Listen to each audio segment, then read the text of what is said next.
But Gali asked me to talk about what brought us here. And so I started off, I was interested in philosophy, understanding how the world works. I thought I would study physics and that would help.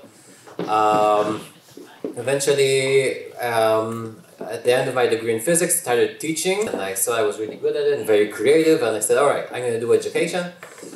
And I got a really like a dream job. Basically, I come to work at the Israel Center for Excellence Through Education, and my job is invent something interesting. So, all right, that's what I do all the time. I just, no curriculum, whatever, just do a creative activity for excellent students. That was great. And also started to invent physical games with my colleague, Gali Shimoni, inventing games, selling the rights to game companies. Very good life. And I thought that's what I'm just going to do. I'm going to invent activities in math and science and create games. But at a certain point, there was something on the news, doesn't matter what, but I saw a very big difference between what I knew the reality was and what the reporting was.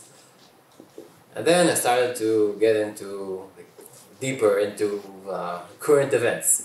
I started with economics. I went really, really deeply into economics. I wrote articles about Adam Smith, Friedrich Hayek, really liked them. But eventually I found out that I have to go a deeper level. Because I am a kind of rationalist. I mean, that's I can say, well, this doesn't make sense because whatever. But at a certain point I saw I had to go deeper and understand the opposition to freedom, basically. And I started reading the original writings of neo-Marxists, postmodernists, Marx, all the way back to Hegel, and even before Hegel. There's a book called Hegel and the Hermetic Tradition, so I went all the way back there. But at a certain point I said, okay, I don't know if I'm a good presenter or writer or whatever. Maybe I should make games, get money from the games, and support people to do it. But at a certain point I just felt I had to do it. And I was actually very frustrated for a long time because stuff I knew to be true, I could not say without people thinking I'm crazy. Very difficult. I had to tone things down to be comprehended to me. Like, I can't say what like Marx actually wrote and thought and did because it doesn't make sense. So I was really happy that the opportunity that Gali gave me here in Shapira to give a series of lectures. And eventually, there was a guy who saw it. So Rousseau told me today, people are starting to understand what you're saying. But it's not because I did learn how to talk. I was able to express myself better, but also reality, the symptoms caught up with the harsh reality. After the 7th of October, people said, oh, people are willing to understand how deep and distorted the enemy we're dealing with. It's still very difficult to actually say how insane it is, because I think no matter how insane you think it is actually worse. If you just go to the original writings, I'll just give one example, because I'm not going to go into it too much, but there's a guy, a postmodernist psychoanalyst, Jacques Lacan.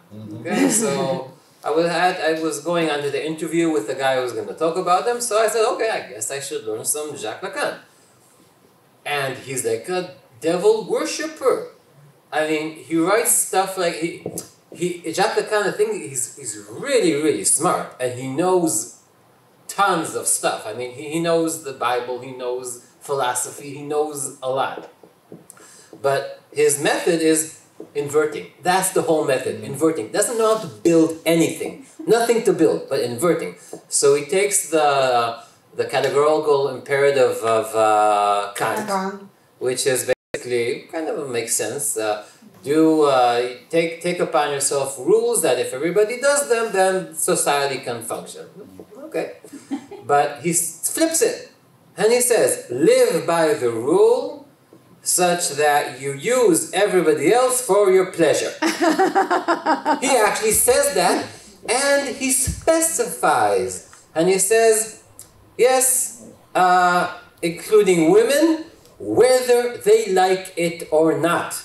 Why? Because that liberates them from the shackles of the norms of society. So he gives the word liberation, and liberation includes the act of rape, which liberates women. I mean, that's how distorted this is. And it gets worse, but I can't do that now. But it's absolutely evil and insane. And the thing is, these guys know insanity and go to insanity. It's kind of difficult to wrap your head around, but that's how deep, that's what happens at the deepest level. And the thing is, that these guys, including Marcuse and many with Butler and Derrida and all these guys, they know that this will break society, and they still do that. And Jacques Lacan, you know, he says, okay, we have evolution and we have creationism.